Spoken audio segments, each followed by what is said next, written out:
Hello and welcome to another episode of the Classical Republican. Today we are talking about Dante Alighieri. Now, I hope you saw my video on the Guelphs and Gibellines because that plays into this video. So there's a picture of Dante Alighieri that I took. That's a statue over by the Palazzo Vecchio. So we talked about Guelphs and Gibellines. He was a Guelph, and that means that he sided with the Pope against the Holy Roman Emperor. And this is Pope Boniface, who was a pope during that time and double-crossed Dante. So he doesn't like him.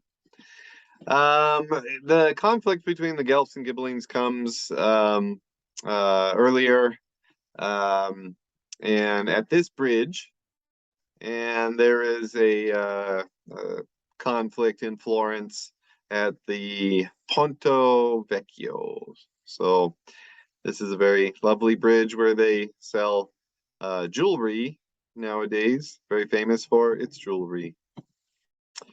Now, let's talk about some of the aspects of how Dante was a classical Republican. So he had his military service around 1289 because we know that because he was in the battle here depicted here at the Battle of Campaldino, 1289. And the Guelphs were able to defeat the Ghibellines. Now in 1295, the minor guilds were allowed to be involved in politics, and he became a member of the Apothecary Guild. And the reason for that was because he was a writer, not an apothecary, but at that time, in apothecary shops, you were able to sell books there. And so he wanted to sell his books at the apothecary shop. And he could do that because he was a member of the Apothecary Guild. And he was also able to get involved in politics. And so he was a member of the Council of 100 in 1296. And in 1300, he achieved one of the highest offices as a member of one of the 6 priori. Now, at this time, there was beginning to be a split among the Guelphs.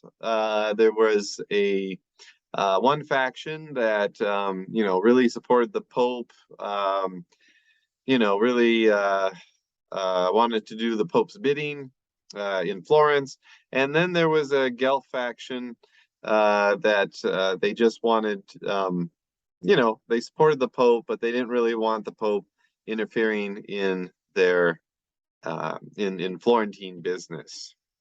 So these were the white and the black Guelphs.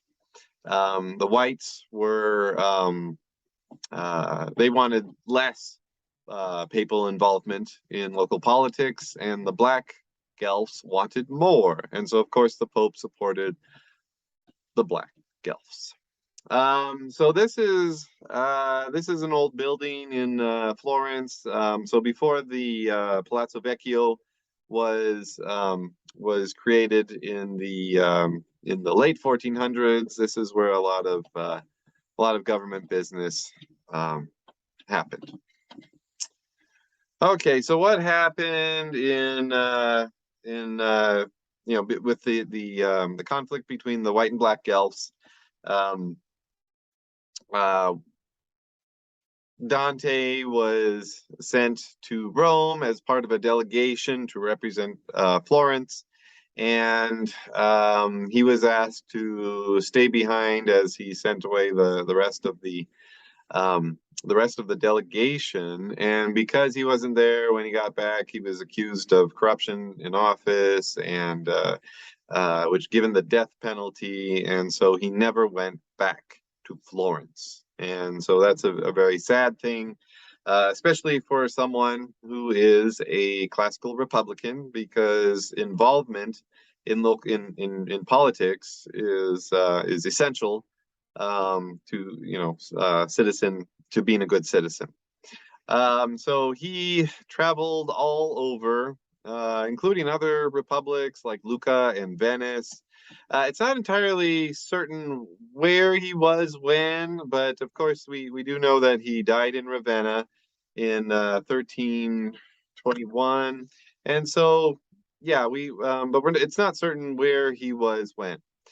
Um, at this time, he creates the Divine Comedy. The Divine Comedy travels from hell to purgatory to paradise, and it's quite a revolutionary book. It's in literature because it's written in verse in Italian, so that's really a first at this time, and he also desired a united Italy. So we're going to see other classical Republicans take that on, like Machiavelli. It's not known when he writes De Monarchia. Some people actually, there's a few different theories. One is that he did write it before he was in exile. One is, and then there are others that he wrote it at different times during exile because of things that are mentioned or not mentioned in the Monarchia. But in that book, he actually comes out and becomes a full-throated Ghibelline. He is in support of the Holy Roman Emperor. And so it's not that he's in support of monarchy just for monarchy's sake, but he wants something like like an Augustus, or in the classical Republican tradition of Rome, like a dictator who's going to come and set things in order. So that's what he wants, and he's really become disaffected with the Pope. The Pope has really ruined things in his life, and he's he's never going to be able to go back to Florence because of the Pope, and so he's really anti-papist at this time.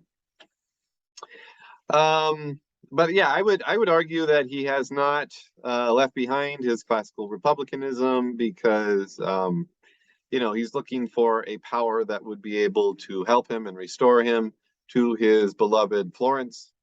And the only power that's able, that equal in strength to the Pope is the Holy Roman Emperor. And so this picture is in the Duomo today. It's depicting scenes from the Divine Comedy, and so he is remembered fondly today in Florence. And he was actually, I think, he's actually been his exile rescinded by a later city council. A lot of his property was confiscated because of his alleged criminal activity. It was restored to his son. So he wasn't allowed to come back and enjoy it, but his family was. So this is the life of a great classical Republican who served his country in the military and civil office. He was exiled and used the opportunity to write. Like many classical Republicans before and after, including Cicero, Machiavelli, and Mazzini.